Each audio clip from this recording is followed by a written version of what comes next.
Living Zombie, Truth and Legends.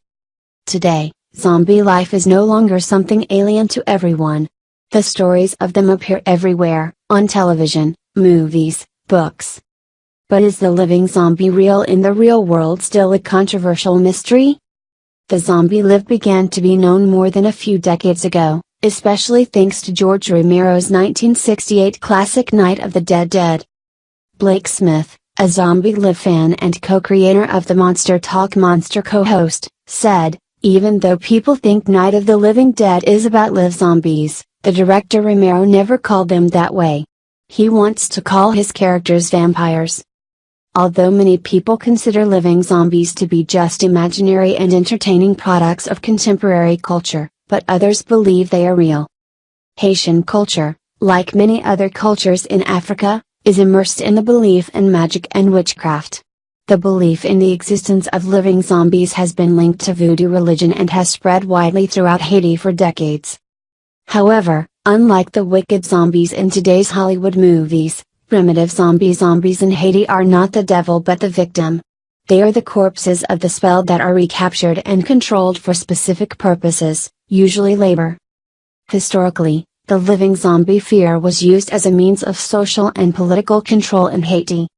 People who are supposed to have the ability to turn people into living zombies, mainly sorcerers, in Haitian culture called Bokor, have always had respect and fear in society. The Bokor are also believed to belong to Tonton Macoute, a brutal and creepy secret police force serving the political regime that suppressed Duvalier, 1957 to 1984. Those who dared to fight against these atrocities were threatened with zombies, something the Haitian people did not dismiss. In fictional films, there are many ways to destroy live zombies, usually beheaded or shot at the head, but according to Haitian folklore, the goal is to free the zombie from the state of, rather than directly killing the person himself. Haitians often talk about ways to free zombies from living, for example, living salty zombies or watching the ocean to awaken their minds and want to return to the crypt. Rare evidence. So far, there is very little evidence of the existence of zombie life in real life. Of the very few evidences that are attributed to the living zombie, one should mention the case of a psychiatrist named Clairvius Narcisse. In 1980, the man declared he died in 1962, then became a living zombie and was forced to work as a slave to one of Haiti's sugarcane plantations. Narcisse is thought to have been turned into a living corpse by his own brother, because Narcisse did not sell the land to him. This man said he died in 1962 at the Albert Schweitzer Hospital in d'Aix-Capelles, Haiti, and suggested that he was conscious but the body was paralyzed. He was later revived by a Bokor to become a living zombie and forced to work as a slave to one of Haiti's sugarcane plantations. He has been working unconsciously as a living corpse for 16 years. It was only when Bokor died that he was freed from slavery.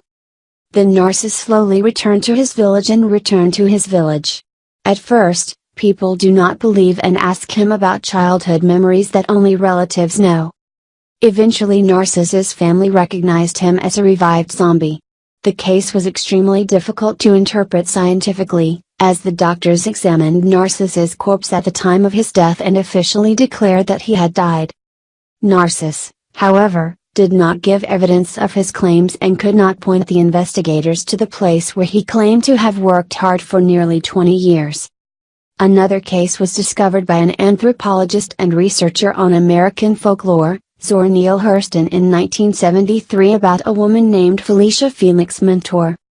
Local people here explain that the woman died in 1907 and 20 years later she returned to form a living corpse. This woman has a limited mental state, is not capable of active physical activity, is very similar to the description of the corpse. In addition to Haiti, and elsewhere in the voodoo religion, the living zombie is often referred to as the vampire, a vampire-themed legend.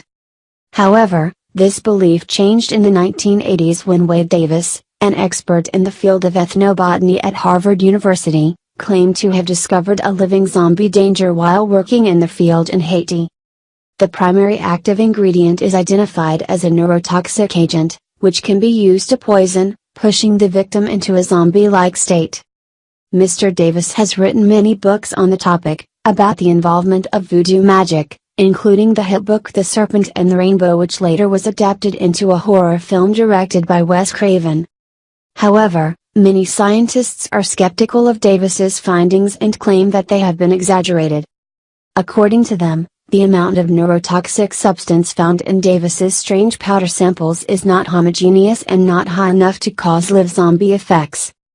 Although theoretically, living zombie powder can work under certain ideal conditions, in real life, it is difficult to use this powder to form a living zombie.